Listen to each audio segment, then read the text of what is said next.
Hey, what's going on, guys? Dom the Movie Nerd here, and have you heard the good word? Game of Thrones is back! Well, not really, but the first official spin-off, House of the Dragon, is set to premiere next year on HBO, and that got me thinking about how Game of Thrones, the #1 most-watched show for a decade, just seemingly disappeared from the culture after that god-awful finale. And I wanted to find out why, which is why I'm proud to present the newest hit show from the Talkin' TV network, Talkin' Thrones, the new weekly show where myself and friend of the channel, Professor Pat Huber, get together to break down each and every single episode of this hit show. We've got focus character segments, we break down the lore, we go over some old reviews, all to get to the question of where did this show go wrong? It's a really fun time. You guys are not going to want to miss this. So head over to the Talkin' TV channel on YouTube and Spotify to check it out. We go live every Sunday at 8 p.m. Eastern Standard Time. Audio goes up the following Saturday. It's going to be a really great time as we once again battle it out for the throne.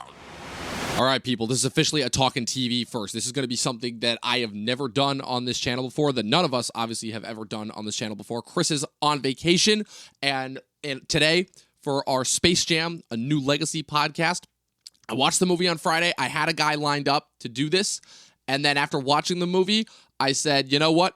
You can sit this one out. I got this, because, oh man, That should be an indicator of the movie as far as for you guys should know. And yeah, because I put it this way, I don't want to have anyone else have to sit through this movie just in general, like for this podcast or anything else. So without further ado, this is the official Talkin' TV solo pod for Space Jam: A New Legacy. Stay tuned.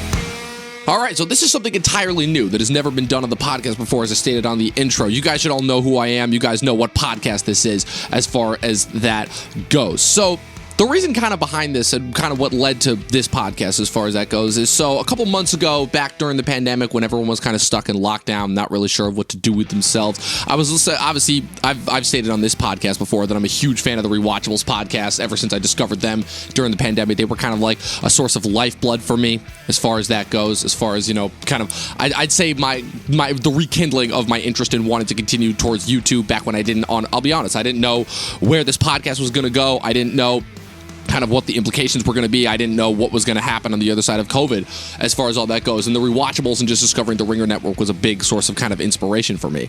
And Bill Simmons did the solo podcast for Castaway. Obviously, he kind of played in thematically. Obviously, you know, one man stuck on an island with nothing to talk to but a volleyball for the entirety of it.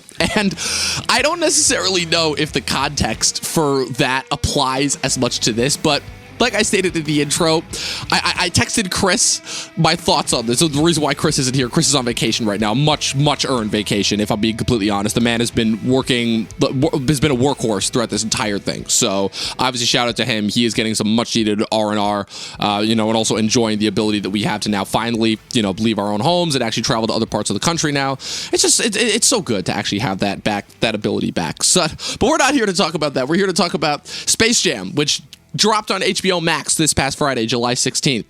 The latest in their lineup of movies that they were going to do the simultaneous drop of on both streaming and theaters as well.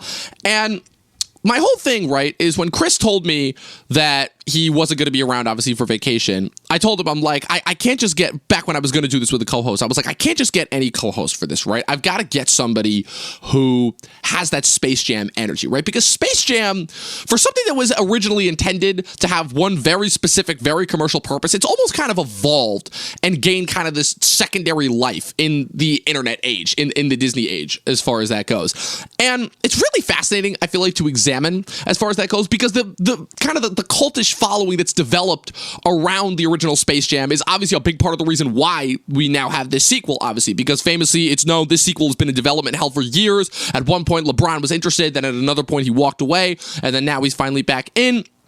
And so it was kind of a push and pull back and forth. They've been trying to make this sequel since the first one was such a smash hit in the back all the way back in '96. So the plans for the sequel to Space Jam, what's it called? The idea was always that it was going to be involve like a new basketball competition, and they did originally want to bring Michael Jordan back. As far as that goes, they were going to have them fight against a new species of aliens. It was going to be voiced by Mel Brooks. Joe Pytka, the director of the original, was going to come back.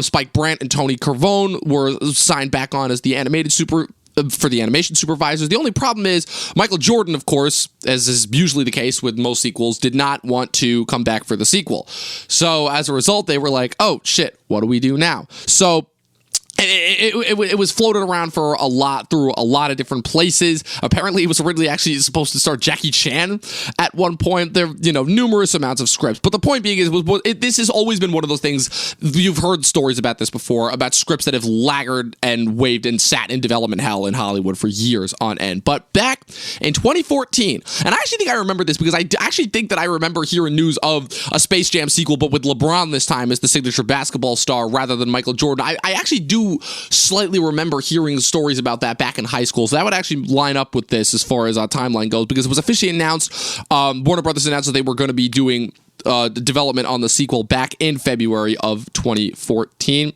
Apparently, Charlie Ebersol was set to produce. Willie Ebersol was set to write the script. And what's it called? So LeBron actually signed the deal around the time that he was doing Trainwreck. Apparently Justin Lin signed on as director at one point. Kobe Bryant also apparently expressed an interest in directing the film. What's it called? But in September 2018, it wasn't until Ryan Coogler officially became attached to the project that this thing was really officially set to go. Principal photography began on June 25th, 2019. Malcolm D. Lee, the director of the Best Man movies, Undercover Brother, and the fifth Scary Movie, as I wrote in my Letterboxd review, was brought on. Bradford Young was apparently set to be the cinematographer on this project. That's insane to know. That ended very quickly as far as that goes. But so that's the production. That's the history behind like how this movie came to be, right? But it all kind of stems from the fact that the original Space Jam was such a smash hit as far as that goes. And the story behind the original Space Jam is so long and extensive that I feel like it requires like a completely secondary podcast. And the fact that I'm already just here by myself and just talking for an hour, I feel like that's already enough for you guys to deal with as far as that goes. So basically kind of what I wanted to talk about first, as far as kind of what this movie means, before we even actually get into the implication of it, right, is what this movie means kind of for movies going forward. And what I mean by that is the original Space Jam, let's not kid ourselves. We all know that it was originally conceived as nothing more than a Nike commercial that just happened to star Michael Jordan and the Looney Tunes because it was based off of a Nike commercial that Ivan Reitman directed starring Michael Jordan and Bugs Bunny. And then the producers were like, hey, why don't we just make this into a movie? And that's what eventually led to it. So kind of in a weird way, it almost is like, I feel like a good figurehead as far as kind of how this sort of sense of mass commercialization and use of IP has sort of come into being, right? We always know that that's been a part of media sphere, but like obviously it's become much more so in recent years, literally to the point where you had TV shows like 30 Rock making, in my opinion, very, very clever jokes as far as how to kind of incorporate different obvious marketing ploys and product placements in. Obviously, we know that Michael Bay has become famous for it's almost like he's in a competition with himself to see how much product placement he can throw into movies, right? But the original Space Jam was interesting because this is the first time I think ever where something that was designed as a commercial product ended up growing and evolving into like this massive rabid cult movement around this. Like I know I've had conversations with this about my brother for years trying to figure out like what the appeal of this movie is. But how that kind of factors in and connects to the new one. So the new movie, and I said this from the beginning, I'm like, okay, just based on what I'm seeing from the trailer, like when that first trailer dropped, as far as what they're trying to do here, as far as kind of, I'm like, okay, so like there's elements of Matrix here, there's elements of like, obviously being drawn into a computer simulation. It's got, those 80s elements of like having to go into this alternate world in order to retrieve something that's been lost there. And it immediately became clear to me. it immediately became clear to me that I'm like, oh, okay, so Warner Brothers is using this, not only, obviously, Warner Brothers is using this as a commercial for HBO Max, is what I'm trying to get at, right? We all know they botched the release. You know, the announcement of the simultaneous release of the movies on both HBO Max and in theaters as well was a big, what obviously was a big, let's call it, was a big selling point in order to get people to download the app and not just, you know, and then not just unsubscribe from it. Like they effectively ended, they ended 1 week subscription terms in order to prevent that, because that's just what people do. They download the apps, they make their 1 week subscription test run, get their stuff, and then bail out. It's exactly what people were doing with Disney Plus when that first dropped with The Mandalorian, because there was, until Disney started producing more consistent content this year, there really wasn't that much that it had going for it as far as new stuff goes, because it was just the fact of, okay, now we have one place with all the Disney content where we can see it. So that became immediately clear to me, and I'm like, all right, but look, the original Space Jam is still pretty beloved and pretty enjoyable outside of the commercial aspects. What else can we do? As far as, you know, I'm willing to give this a chance as far as that goes. You know, am I the most excited for it? No. Did we really need a Space Jam sequel? No. But again, that sentiment and statement can be applied to pretty much 90% of the movies that we get now. So I was like, okay, so where else can we go from here?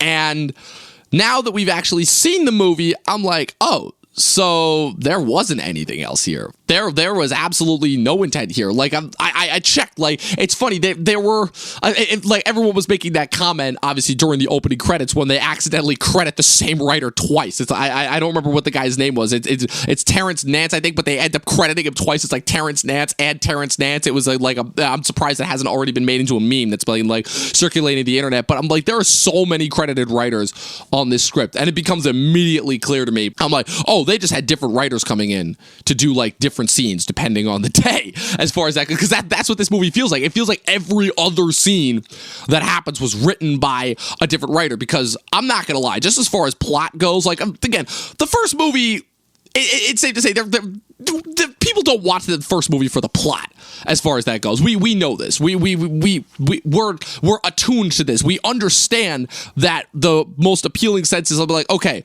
we know exactly what we're getting. We're going in, we're going to watch one half of a movie about Michael Jordan that serves as like a little bit of an origin story. We're going to watch another half of a movie that's a zany Looney Tunes cartoon, and then by the end they're going to come together and play this basketball game. It's simple, it's short, it's easy to appeal. You know, is it the deepest? Does it have the most compelling story? No, but it's enjoyable enough, and it's got like a fairly simplistic, not simplistic, that's the wrong word to use. It's got a fairly understandable trajectory and tone and direction.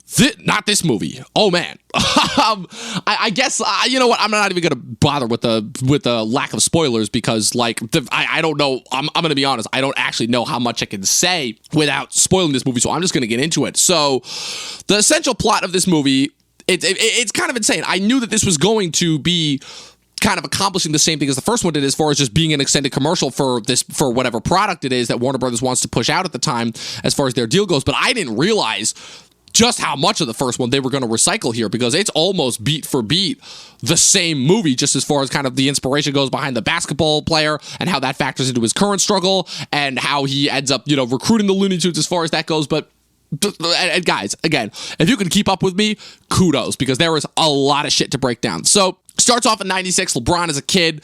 He basically, you know, his friend gives him a Game Boy Color Advance, which has just come out at the time, and then his basketball coach just yells at him and is like, "Oh, if you want to be good at basketball, you can't be playing video games." You know, very finger waggy, very naggy, very in your face, very like, "Oh wow, not at all obvious as far as that goes." You know, subtlety, a thing that's kind of been lost in movies recently.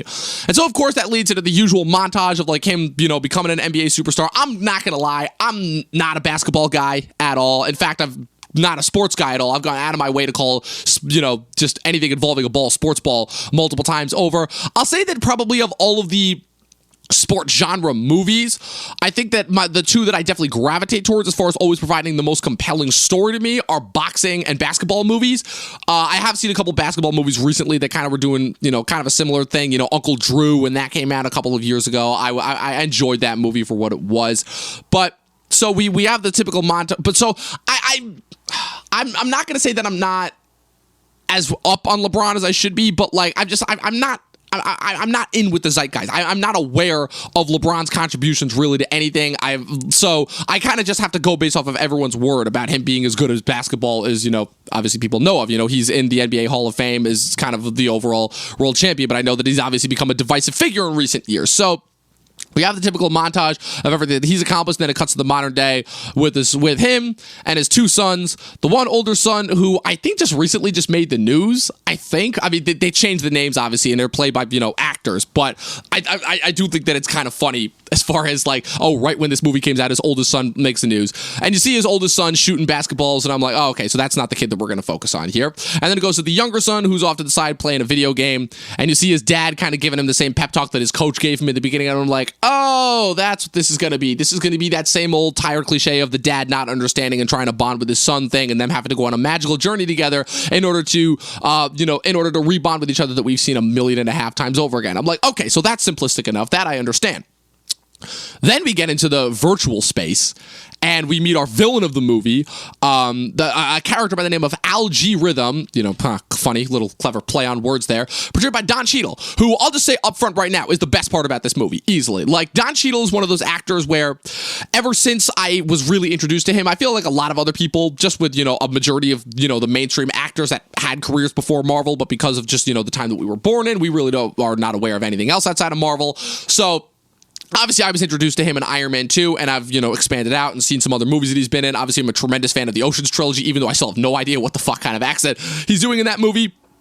And Don Cheadle, you could tell, is probably the only actor that they could actually afford for this movie as far as that goes, because I think the only other big-name actor that they have for this movie is the actress who plays LeBron's wife in the movie, who is Sonequa Martin Green, who portrayed Sasha in The Walking Dead. And there are no other recognizable stars that are not just in cameos like that. I know they have Steven Yeun and Sarah Silverman as these studio executives that are trying to pitch LeBron James on a movie, but for all intents and purposes, the rest of the movie is literal cartoon characters and just CG, other Warner Brothers IP. So they didn't really need to expand out as far as the amount of actors that they needed for this movie. So they got Don Cheadle to play this villain who. And bear with me if you can here, who, because he's kind of the AI that Warner Brothers has been using to kind of organize their vast content library, but he feels that he needs recognition and sentience. I don't actually know. This is the part that confused me, because this is the part where it feels like the screenwriters actually had some iota of creativity here that they wanted to actually do, inside of this giant HBO Max LeBron commercial, which is that, okay, I want recognition for my contributions, but I'm not getting it properly. So now what am I going to do? And basically he's pissed because Warner Brothers is trying to pitch LeBron on this idea of CGing him virtually into their movies going forward. And basically when he says no, because I feel like probably the only smart move that he does in the entire movie, where he's like, oh, I don't want to do this. This is weird, and this don't feel like movies as far as that goes. And some line that Al-G Rhythm takes the wrong way. And so he comes up with this evil plan to to gain worldwide notoriety by challenging LeBron to a basketball game and beating him, and therefore using his followers to gain the recognition that he so wants. That's our villain plan of the movie. That's just one half of it, right? So that, of course, leads to the inevitable part that you saw in the trailers, him and his son getting into the argument, going down to the basement, them getting sucked into that giant glowing ball, because let's face it, that's the only way that studios know how to provide a capable interface between reality and artificial reality, which is just have a giant glowing ball, no more beaming. The days of beaming someone into an artificial reality space from Tron are over with. So that happens. Then he brings LeBron into the virtual space. He's like, okay, I've got your son. You want your son back? You gotta, what's it called? You have to beat me in a basketball game, as far as that goes. And then he, of course, is like, hey, send him to Rejectville, as far as that goes. And that's, of course, where we bring in the Looney Tunes, because this, I think, personally brings up the idea that is probably, for me personally, the only bit of something that could have actually been relevant and actually interesting had they chosen to pursue it, which is the idea of, Warner Brothers has assembled this massive content of, you know, library of content since the days of the Looney Tunes cartoons. And so it's kind of, in a weird way, made the Looney Tunes cartoons a little bit less, I'm not going to say less relevant, but like obviously, you know, not as many kids are watching Looney Tunes cartoons as they are like the latest big name brand IPs. And again, far be it from me to try and give like gigantic studios who are just trying to shove their commercial products in our face more credit that they deserve, but I at least thought, I'm like, okay, that's actually kind of an interesting idea that might worth spelling out, you know, because when LeBron lands in Toontown and he sees it's deserted, like there's no one there, and he sees Bugs Bunny trying to compensate by himself, but like Bugs Bunny is the only Toon left in Toontown, and it's kind of sad, honestly, and it's kind of I'm like, wait, are they actually trying to give Bugs Bunny, you know, the one of the most popular and iconic cartoon characters of, you know, of all time, somebody who has literally become like a brand mascot in and of himself, an actual character arc here? And I'm not gonna lie, that actually was kind of interesting as far as that goes. I was actually kind of interested in pursuing the idea of, okay, what do the Looney Tunes have to do in order to quote unquote make themselves relevant and cool and hip in today's kind of modern day AI algorithm, social media, instant gratification driven sphere, right? Especially since the Looney Tunes are characters that were based off of, you know, this idea of just this constant zaniness, in a weird way, constantly trying to capture people's attention by just like, you know, these very poppy, flashy animation palettes and these, you know, crazy over-the-top stunts, and the fact that in the recent year they've gotten into like cartoon logistics, like it all, in a weird way, kind of does lend itself towards the story. And of course, had they pursued that, I feel like that would have been something interesting. But no, it's nothing more than just a gimmick in order to get us on what we then spend the next 20 minutes doing, which is just them going to different Warner Brothers produced movies in the quote-unquote Warner serververse, you know, which of course contains all of these different worlds. It's very Ready Player One-esque. I'll get into that in a bit. To all of these different worlds where all of the Looney Tunes have kind of gone off to. Something about something about Algae Rhythm giving them a chance to like be more relevant by being in other movies. So that of course leads to a 20-minute sequence where it's just LeBron and Bugs Bunny going to all of these different movies to recruit the Looney Tunes. I think it's like they've got Daffy Duck and Porky Pig are in the animated DC world.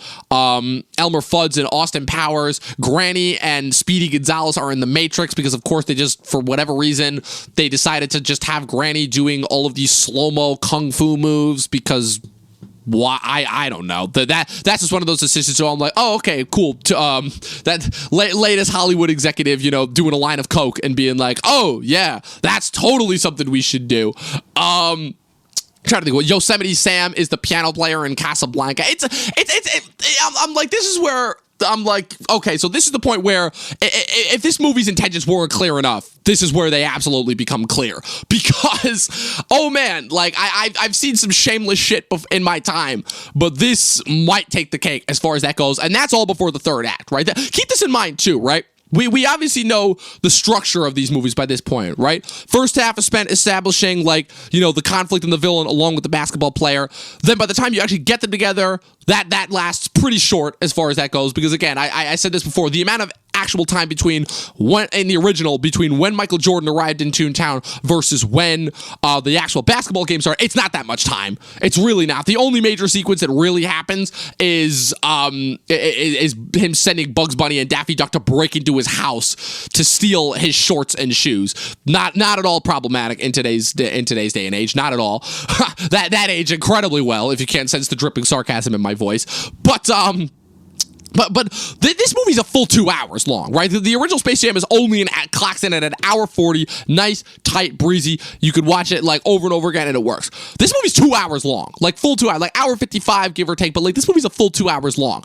And while I will say that it doesn't have a decent amount of pacing problems, this is definitely the point where I'm like, okay, the commercialism aspects are starting to overtake whatever quote-unquote plot was happening here, you know? And of course it leads into the typical, Algae Rhythm is manipulating LeBron's son because he's got these crazy, insane computer skills. He literally built an entire goddamn video game on his own. And this is, again, where I'm beginning to question it. It's like, wait, LeBron, like LeBron doesn't care. LeBron doesn't want his son to make video games, even though the video game design industry is one of the is one of the biggest sources of revenue right now for young up-and-coming coders. And besides the fact that coding is one of the best jobs as far as that goes, it's just one of those things where I'm like, I know it's a movie, but the logistics of it, like, I just can't get into it. I just can't, because that's the point where I'm like, I'm too in tune with reality at this point, and as far as what works, in order for like any sort of like quote-unquote old school Hollywood like stories to really work on me. So that's automatically where that falls apart. And so we know, obviously, that Don Cheadle is going to be using his son in order to design, like, the ultimate basketball team, which, again, it's kind of disappointing, I will say, because, again, as far as the elements that they took from the first movie almost beat for beat, kind of the interest of the original was seeing that we actually, for the first half, did actually get to spend a little bit of time with the aliens who would eventually become the Monstars, and kind of, seeing them go around and steal all the other basketball players' talents. That was actually kind of interesting as far as that goes. I actually thought that was fun and that was charming. We actually got to know those characters a little bit. Actually, I feel it gave us at least some bit of backstory to what would eventually just become like these hulking monstrous things that were just there to like, provide, basic bare bone and scary looking antagonists as far as that goes. But here it's just generic CG mix up of, we're just going to take basketball players that are, that obviously LeBron knows pretty well, and then just do CG hybrids of them with animals. It's like a falcon. I don't, unlike the last one where I know all the names of the basketball players whose talent was stolen. In order to give the monsters the talent in the original, I couldn't name a single one. I think there was like a brief Kyrie Irving cameo, but again, not attuned to basketball. Wouldn't know any of the stars even if it tried. Again, sports fans, come at me in the comments. Point it out by all means. Again, it's movie nerd, not sports nerd.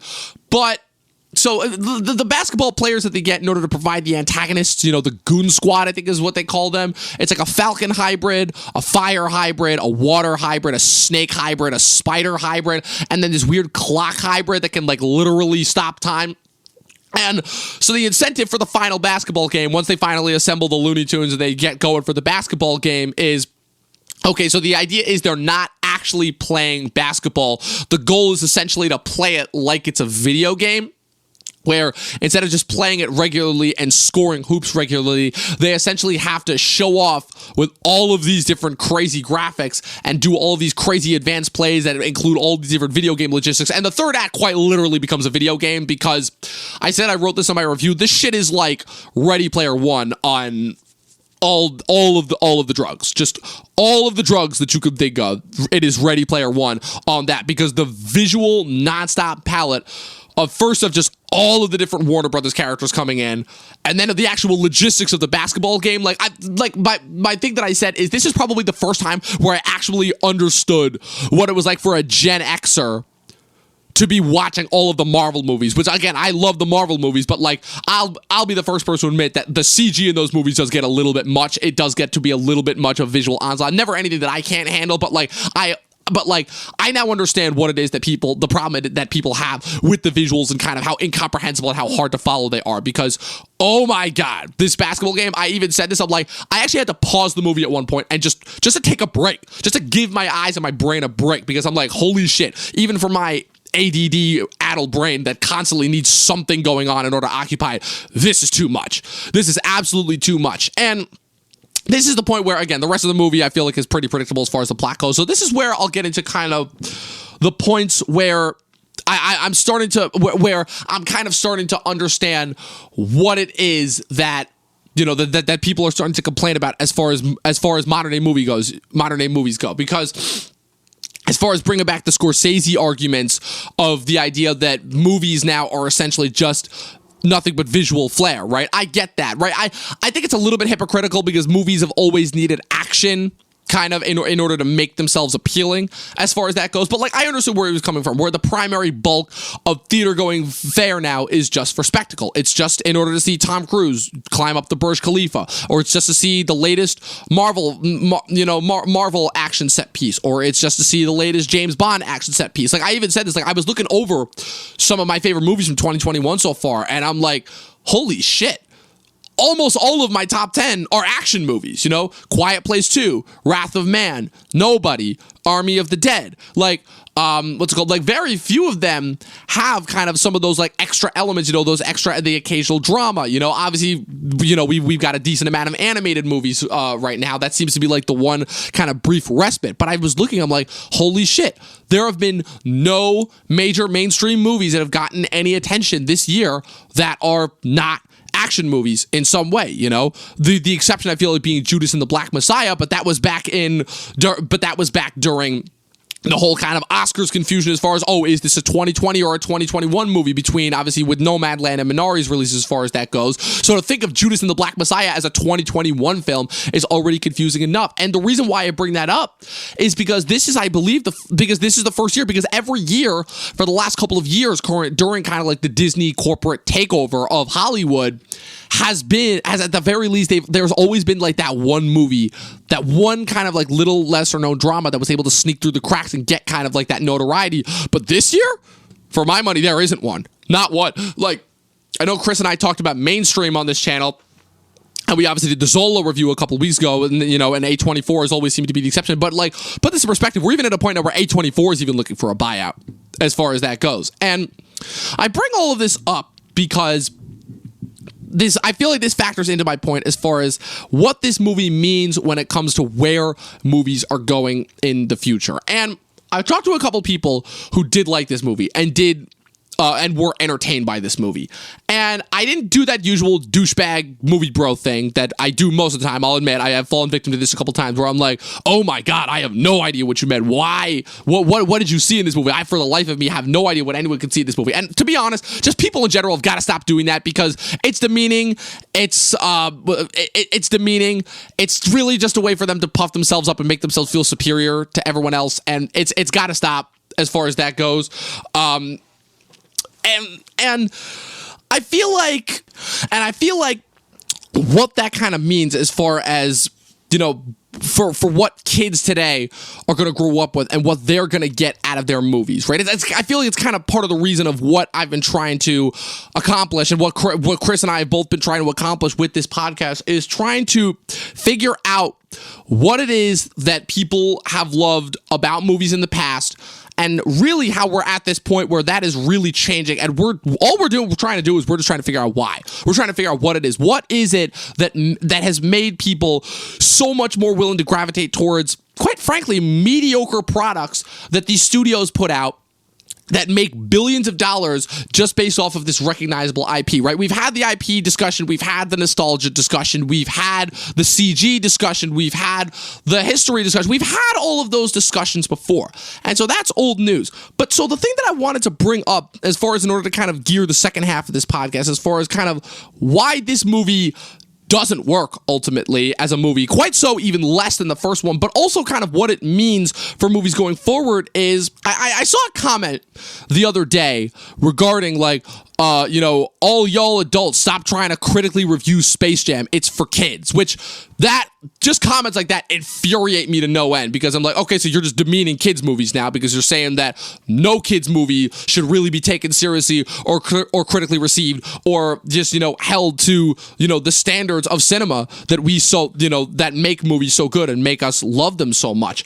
Not only that, but you're also basically saying, oh yeah, why do we even review movies? Why do we even care about good movies as far as that goes? But that's the thing, right? That's the kind of the point and the struggle that we constantly bring up, that we constantly find ourselves in this push, pull, back and forth on, right? What is a good movie? What is it that we want from our entertainment, right? Do we want something to just, lay back and quote unquote turn our brain off to, or do we want something more thought-provoking and intellectual, right? And that's kind of, I feel like, what the Hollywood movies have been trying to reflect this past year. But the reason why I bring up kind of the more commercialized elements of this is because it's ultimately cynical. It's telling kids, all it's doing is telling kids, hey, here's all of these things that you may or may not recognize based off of what your parents like. Because let's be honest, how many kids that are born now, like there are those brands that are recognizable amongst many others, but like this isn't Disney, right? This isn't Star Wars that we're talking about, right? Which has become pretty universal.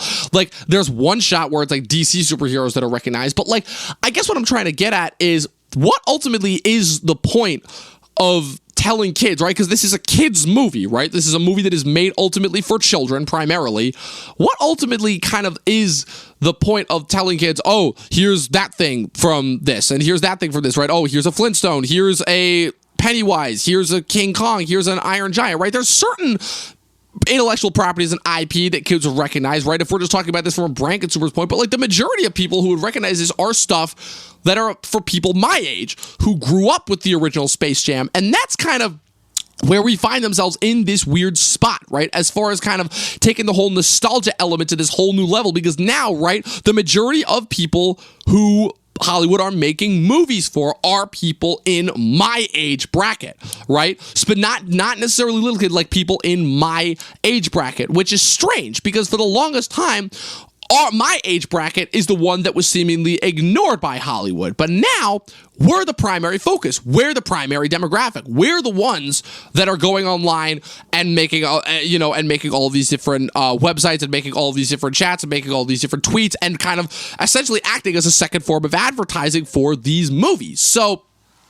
what confuses me is when they try to appeal to us, but not necessarily in a way in which we can share it, right, with kind of the future, the next generation, right? Because I know a lot of people who are my age are just starting to get married and have kids. You know, I'm a little bit on the younger age end of that bracket, but like a lot of like younger millennials and Gen Zers are starting to get into that point where they're, starting to get into relationships and having kids and everything like that. And the part that confuses me is I'm like, I really do want to know like what this has for kids, because I guess, and this is where kind of ultimately the crux of how this compares to the first one comes in, because at the end of the day, right, yes, the first movie is an extended commercial, without a doubt, but the thing that ultimately makes it for me is the fact that in a weird way you can kind of distance yourself, because for my money, I never even noticed that it was like a Nike branded commercial, right? I can kind of distance myself, and because the cartoonish sensibilities of that movie are really, really well thought out and really, really well done, and the animation is really, really well done, it kind of almost does play out as this extended Looney Tunes cartoon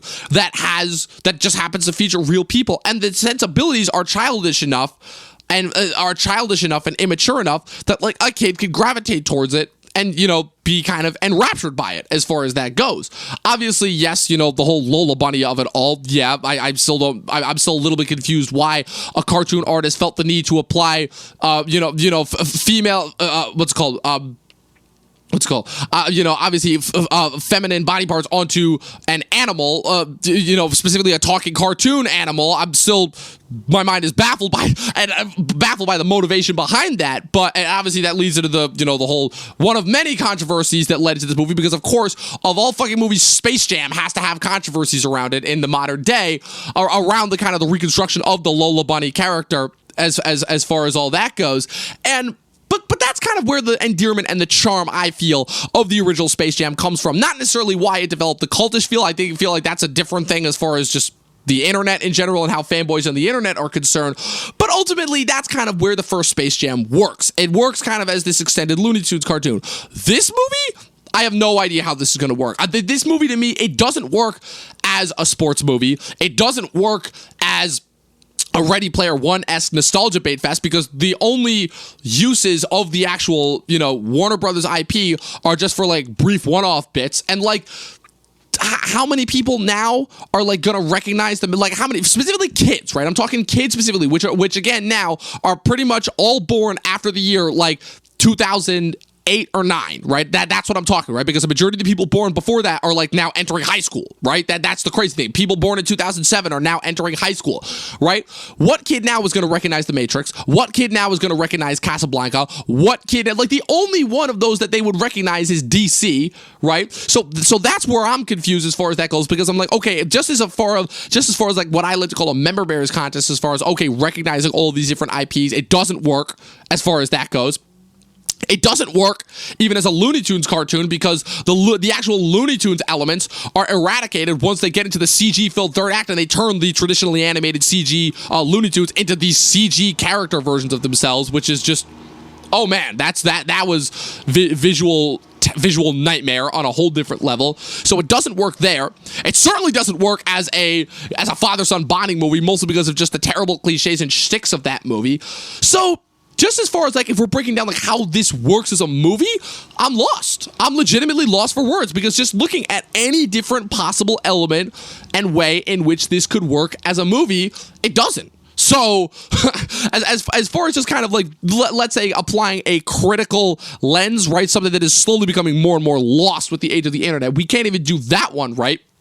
And as far as how this compares to the first one, I can't even really compare it as far as like a cartoonish element, because for my money at least, and I'll admit, I'm not the primary demographic. That's also kind of one of the last points that I'll break down and discuss. I'm not the primary demographic for this movie, so I'm not somebody who's really definitely going to get something, I feel like, out of this movie, right? Because again, I was talking before about how all these movies seem to be made for people my age, but in this instance, right, it's definitely a movie that I feel like that is made for a much younger demographic. But for my money, right, I'm like, Jesus, so if this is the next level of CG, this is the next level, this is what kids younger than me are going to grow up with, and I don't even know what that's going to do to their brain development as far as that goes. I already know that people my age, our brain development has been completely thrown off because, you know, we were just enmeshed in the internet from a young age, and now with kids now, I don't even know how that's going to go. But ultimately, at the end of the day, the other thing that I wanted to bring up as far as, you know, where this movie could have worked is the fact that they don't even, is that the few interesting ideas that they do have, you know, even though it's completely misguided, whatever, you know, the idea of the Algae Rhythm character and everything that Don Cheadle's bringing to that part, again, like he actually does manage to bring in, like, even if the jokes don't always work, like just his sense of smoothness and charisma, like he really is legitimately trying to act. And again, he's had 10 years of experience of acting in front of Marvel green screen, so like he knows what he's doing as far as that goes. In fact, he's probably the only actor that knows what he's doing as far as that goes. But as far as kind of the, you know, the kiddie element, as far as that goes, and as far as the elements of this that could have worked as far as the Looney Tunes go, they don't follow that through, because they have this one cheap fake out at the end where it's like, oh my god, they have this thing where Bugs Bunny does this move, this glitch move that will delete him from the system that was set up earlier on in the movie, and the idea being like, oh my god, could Bugs Bunny die? And then at the end it's like, nope, he's just there in the real world. And I'm like, okay, just what? We're like, now cartoons can just cross into the real world now. It just, we talked a lot about stakes in movies not having any lasting stakes now, and the reason why that's slowly going away, because just, you know, stakes in movies are not exactly ideal for, you know, having these IPs and these recycled stories that you just want to push forward and continue to franchise forever, because that's ultimately what these movie studios want, is to have these franchises that literally go on forever. That way they can keep churning out money, right? Again, it's the way in which kind of Marvel solved the franchise problem that Hollywood had been trying to crack for the last 10 years at that point throughout the 2000s, right? Harry Potter, I feel like, was the first big example of that, and then Marvel just took over and is still going, like we're on year 12 of Marvel, and they're arguably stronger now than they ever have been before. And so it ultimately begs the question, I feel, of what is it that movies are trying to accomplish anymore, right? If the actual artists and the creators are secondary and disposable now, right? What even is it that they're trying to accomplish? Like, what is it that movies are trying to say now? And I know that's kind of a moot point, right? I know that's a point that we've brought up before, right? The idea of people not wanting messages, quote unquote, politics in their movie. I get all that, right? But that's not what I'm talking about here. The whole idea, right, that I learned and that I kind of came to understand about movies as I got older is this idea that, yeah, all of the best movies, all of your favorite movies are gonna have some life lesson that you'll be able to apply and take away from and be able to apply to your life as far as that goes. That's personally why movies appeal to me. That's why I love them. I know that's why a lot of other people love them, is because they can always get that extra element, that extra bit of kind of empathy, right? It allows them to empathize with and understand people and you know, and just really anything that normally they wouldn't give the second time of day. You know, what I found is that people tend to not be the most open-minded. They tend to not be the most forgiving. They tend to be very territorial. They tend to be very, very in their own worlds and not as willing to want to expand. And movies kind of give them that ability that they slowly lose over time as they get older, right? So what kills me about kind of the modern day onslaught is all of these new big budget blockbuster movies that are coming now. And I think the reason why people like me who love kind of the old school movies are becoming so disillusioned with movies is because there's nothing there ultimately, right? You can have like this big, giant, poppy, flashy artifice with all of these different references that people may or may not get. But at the end of the day, the thing that I found is that is that as time goes on, the movies that were always focused on the present are the movies that never lasted, and are the movies that people now are like, oh yeah, that movie, oh yeah, that was a thing for a minute, right? And the problem is I think if I can, put on my film bro hat and kind of add something to the Scorsese comments from a couple of years ago, I feel like that is becoming more of the norm is the problem. The idea of making something because it's based off of an IP, not because a writer and creator has an idea, right? Obviously, that's been the running joke of Hollywood for the last couple of years, but there were always those movies that were kind of still trying to, have the classic struggle of, have the classic ideas of cinema in there without, that were able to sneak through the cracks. But now, in the year of our Lord 2021, it feels like that's going away because it just feels like that's not the case. Because again, what indie movies have there been this year that people know about? Mainstream had like 5 minutes of Time in the Sun, and half the people don't even know about that. Something like Mitchell's vs. the Machines, which even though that comes from a big name studio, it's sold off to Netflix. Like, there's a lot of creative intent behind that, and it's actually really funny and really well thought out, and the animation is really good, and that's dropped on Netflix to a place where no one can find it. And so, at the risk of sounding like a grouchy, curmudgeon-y old man, my whole thing is that I personally feel like this is the point of no return as far as movies go. I really, really do. And I have a bad feeling that we're going to continue to go in this direction. So if you take nothing else away from this podcast, I will say definitely, and kind of, let's call it my hour-long therapy session of trying to reconnoiter myself to what exactly this movie was and what this movie means for the future of movies. It's that of everything that we've kind of been building towards since kind of the Marvel domination and takeover and the DC of it all, and all the different attempts at all the different crazy franchise experimentation that we've been going through, we've now settled in this point where we have the giant blockbusters, and those are only going to be in theaters, and we have kind of the more thought-driven, auteurist pieces that can occasionally get these big movie stars, and those are either going to be in TV film, limited series, or, shortened TV form, and those are going to be on streaming, right? And the problem is that we're slowly losing the ability to go to a theater and enjoy a movie for anything other than the spectacle of it all.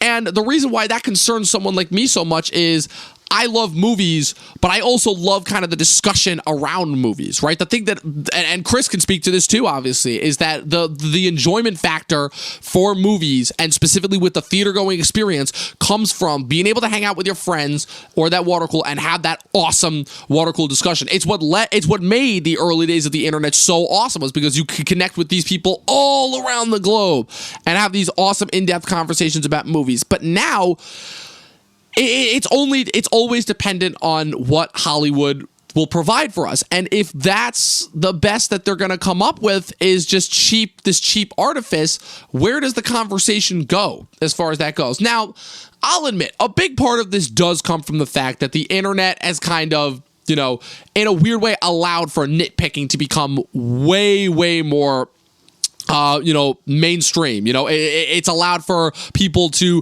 pick up on and point out on the most minute details that no one ever would have cared about at all from before. And it's kind of in a way led to kind of this whole secondary, film criticism movement of kind of, I'll call it troll criticism, which is where they're only pointing out these things just to point them out, as far as that goes. And it really adds nothing to this to the discussion as far as that goes. It adds nothing to the discussion around and kind of the enjoyment factor of the movie.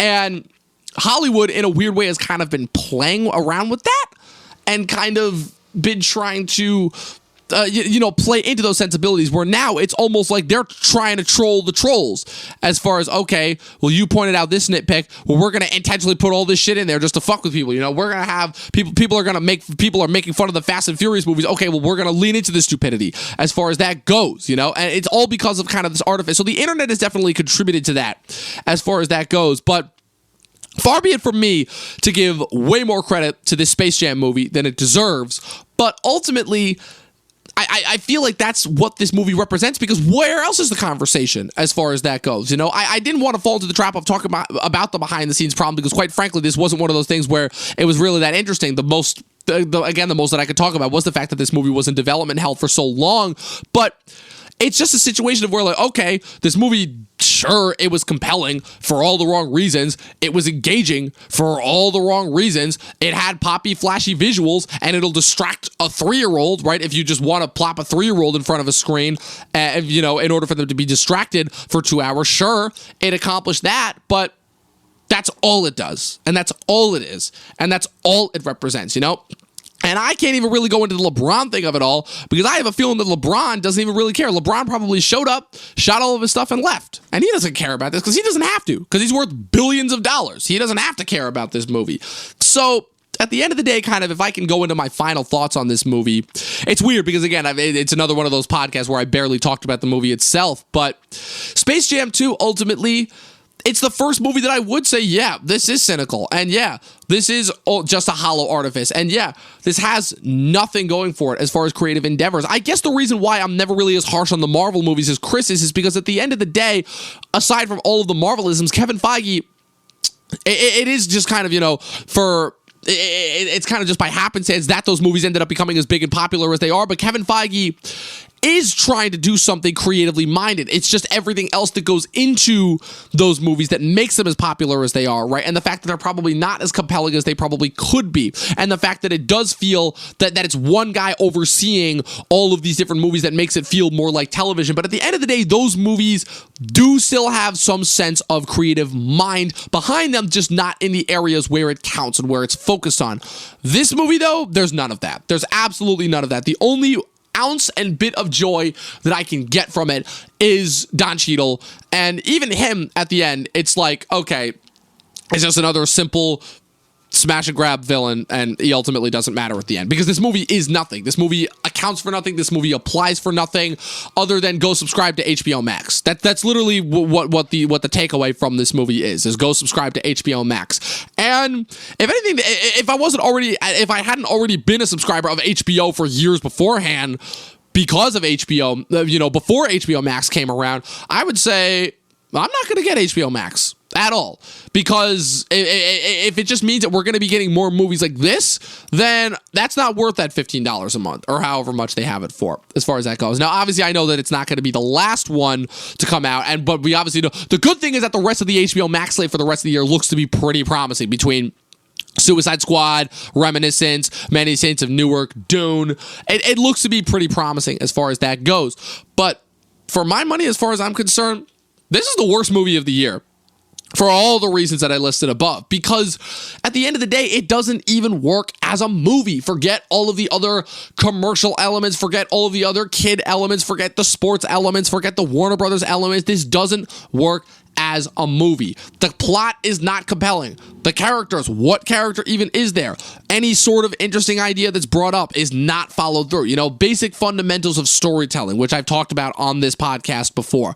That's what's missing here, And I know that a lot of people are going to be coming at it, it's like, and doing the whole usual turn your brain off. But guess what? I can't do that. I just can't. I can't do that at this point. That's not me. That's never been who I am. That's not what I get out of movies. And I understand that I'm in the minority as far as a majority of people don't go into movies looking for any of the stuff that I look for. And I get that. And I've made my peace with that. But overall, I can't get behind something that is ultimately this shallow and this cynical when it directly oh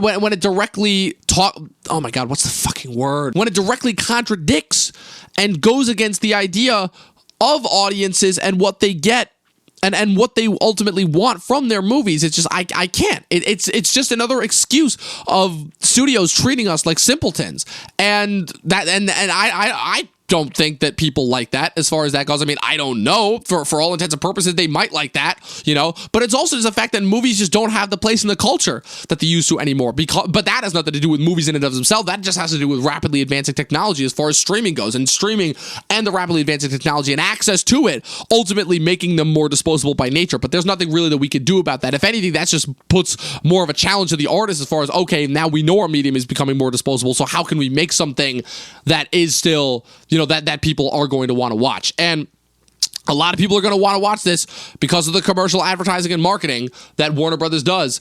And honestly, like so many of the other movies that they've done in the last couple of years, That's all that this has going for it. And for all of those reasons, I'm giving this movie, I couldn't even give this, like, I know Chris is usually a lot less harsh, but again, I spared Chris. As I said before, I'm like, I wanted to spare him and anyone else from having to watch this movie, because I don't want anyone to watch this movie. If there's one thing that you can take away from this podcast, it's do not watch Space Jam: A New Legacy. Just go watch the first one. It's so much more entertaining. There's so much more to it. It's just so much more fun, right? Ultimately, that movie is just so much more fun, and this one isn't. So I'm giving this movie 1.5 stars for Don Cheadle's performance and for the sort of inkling of an idea of where they could have, of what they could have done with the Looney Tunes. But other than that, this movie has nothing going for it. This movie is nothing. Again, I don't qualify this as a movie. This is probably the worst movie that I've seen so far this year. It's just disappointing, ultimately. It really is, given that I'll say this again, I sound like a broken record, but I go into these movies, I want to like these movies. I want to enjoy them, you know? Yeah, because I've seen something be a giant commercial for a product before and haven't worked and haven't been a really compelling movie. It was called The Lego Movie, you know? But I don't know. I don't know what's happened to all of the creators. I don't know what's happened to their ability to actually create art, and I don't know. And those are questions that I won't be able to answer on this podcast, and I'm not gonna lie, I probably won't ever be able to answer. But I'll do my best to keep going forward. So that was it. That was my review for Space Jam: A New Legacy. Let me know what you guys thought of the solo podcast format. Let me know how I did. What's it called? Definitely, I feel like Chris and I will bring that up as a point of preference on our next week's podcast, which of course next week's another doubleheader. So something to look forward to as far as that goes. We'll be reviewing both the movie of the week, which is M. Night Shyamalan's new upcoming movie, Old. Cannot freaking wait for that, because it's been too long since we've had a Shyamalan movie, and I after this piece of shit that I just watched, I need something that just knows that it's bad to just sit back and watch and enjoy. So that's coming. And we've also got the premiere of Ted Lasso Season 2 next week, which we will be covering actually on the podcast, not just on the variety show next week. We'll be covering that on the podcast. I'm very excited about that, because hopefully it means that we'll be getting back to some quality content, and then we'll be getting into August. Talking Thrones, of course, comes back. We are officially back this week. Last night, we obviously had the Season 2 premiere. Myself and Pat broke down the first episode of Season 2. Lots to talk about there. Definitely go check that out. I've got a couple more top 10 lists coming out on Wednesdays going forward to tide us through for the rest of the summer. It's still crazy to me that, like, we're already halfway through July. Summer's already almost over. It's kind of insane as far as that goes. Just, getting my brain used to that. As far as that goes, just time only gets faster as you get older, people. Just keep that in mind. And as always, you guys know what to do. Follow us on our Facebook and Instagram at Talkin' TV Podcast on both, in order to keep up with everything that we've got going on. Be sure to click the subscribe button, click the like button, leave a comment down below. Please comment away. If I can make this video the most commented on video of our entire YouTube thing so far, I would, because I really want to know people's thoughts, and I really got to hear from them, because again, a lot of people have talked to me that said that they loved this movie, and I have to know what it is that they got out of it. So that's it. Leave them in the comment section below. Let me know what you thought about Space Jam: A New Legacy. Let me know what you thought of the solo podcast format. Be sure to follow Chris and everything that he's doing with his social media profiles, Facebook and Instagram, at Christian Evanko, Evanko. That's how you follow that. He's got an album that he's going to be dropping at some point this year, so definitely be sure to go and check that out. Follow myself, if you want, at Movie Nerd Reviews on Facebook and Instagram. I'm not as big on presence, let's say, on my social media profiles as I probably should. And as always, people, you know the sign off. I've done it so many times now. Will I change it at some point? I don't know. Probably not. 12 seasons in a short film. Watch more fucking movies. I'll see you guys next time.